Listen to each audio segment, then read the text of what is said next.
What's happening, folks? Back for another reaction to the work of the one and only Adam Solo, great friend of my YouTube and Patreon, and a producer who makes a number of different types of electronic tracks. And I have been meaning to do these a bit more regularly, but I'm recommitting myself to going through not only the sequence of tracks that he made at the end of last year leading into the beginning of this year, and this was the final one, the 11th in that series, but also a more recent series that he's been doing, which you can see a bit of over here in the related post. So yes, big shout out to Adam. I am massively fond of his work, and in this earlier sequence he was making tunes with the 303, which is to say the one and only acid synthesizer, which is to say the Roland TB-303, ultimately which has spawned many different hardware and software clones. But yeah, people who know my channel, my YouTube especially, will know that the acid sounds in acid techno and acid trance are among my favorite things in all of music, and it's why I became a DJ, or at least the acid style of both trance and techno are the origins of my DJ work, which continues now more than 27 years after I got started. So yes, ultimately this tune is one in his Acid series, and as you can see, it's named Lucca on the Prowl again.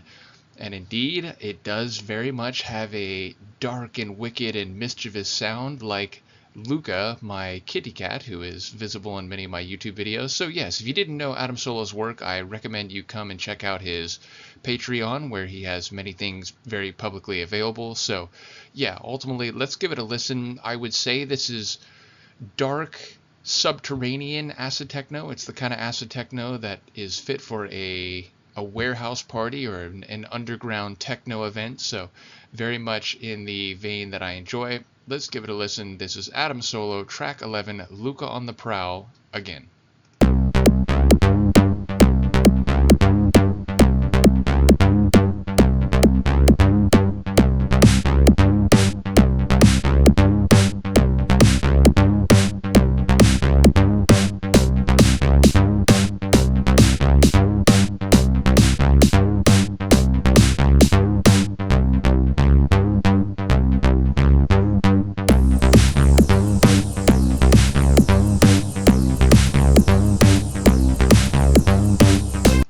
So I love that heavy and wicked acid lead, and then I like it the last measure change, how we get that cycling, like filtering, I don't even know what to call it. It's almost like this like sheet of glass, and I feel like it's panning left right. It definitely adds like a texture, a substance that's overlaid on top of the deep and dirty acid work at the bottom of the track.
And I love the different like synth melodies. We have that like string like melody, and then one that's sort of like an organ, and ultimately the different melodic textures, although also dark, they do give it a bit more of a like an elegance on top of the heavy darkness. So yes, Lucca is very interested in her track and is attacking the microphone and sniffing my face. She's all over the place here.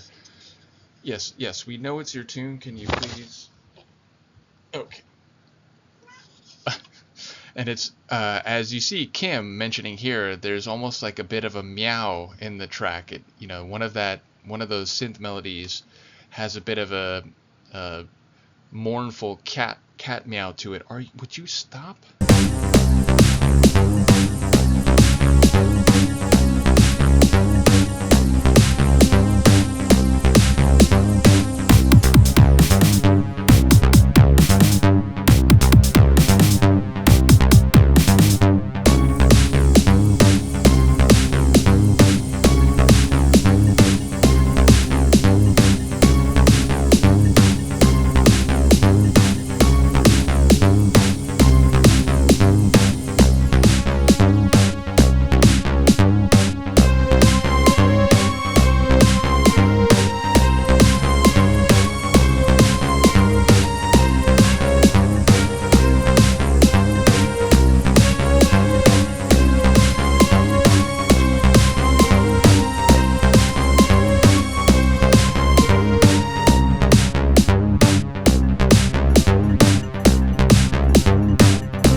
I was gonna say, I do love those kick roll moments where it goes double time and there's a bit of that smashing snare offset against it. It really it adds to the intensity. I mean, the whole tune has this dark intensity. There's a lot of tension in the tune, and those percussive flourishes really do accentuate that point.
I love it. It really is great. I especially like that sound. I was trying to like indicate it with my gestures, but as is often the case, my video bubble here, it's always like a few seconds behind. There's been a random occasional video where it's in real time, but for the most part, the video's delayed. Now, what I'm saying is in real time, but yes, the video bubble of me looking and or gesturing is always a couple seconds behind. But yeah, there's this like powerful chord that comes like every other, and it plays a few times in the track, and it did it right near the end there. I really do enjoy that layer. But yeah, it's edgy, it's wicked, it has a obviously metallic, or rather obviously acidic, but also metallic feel to it, and it very much is the type of mood Lucca gives off when she's on the prowl, whether that's to attack my feet during a YouTube reaction, to attack my Subhumans poster while I sleep, or to stalk my record cabinet while I'm trying to shoot watch along. So, number one, big shout out to Solo for the great track. Number two, I appreciate the homage to Lucca in the title and as you see in the description here, which, you know, this is very hilarious and very Mr. Solo. So, yes, ultimately, all of the tracks in the series are great. I think I've only done 3 of them, maybe even just 2. I think this is the 3rd one that I've done. So the point is, I will be back for more, and ultimately, as I said, he has a whole other series of tracks that are more recent. So in the next few weeks, my plan is to do at least like one of them a week. So I'm going to try to catch up and, you know, expose more of you to the electronic sonics of Mr. Solo. So once again, big shout out to you. Thank you for the patience as I have circled back to this now. I did mean to do it a bit more regularly, but it's back on my radar. In any case, let me know what you think of the tune, and I will see you next time. Peace.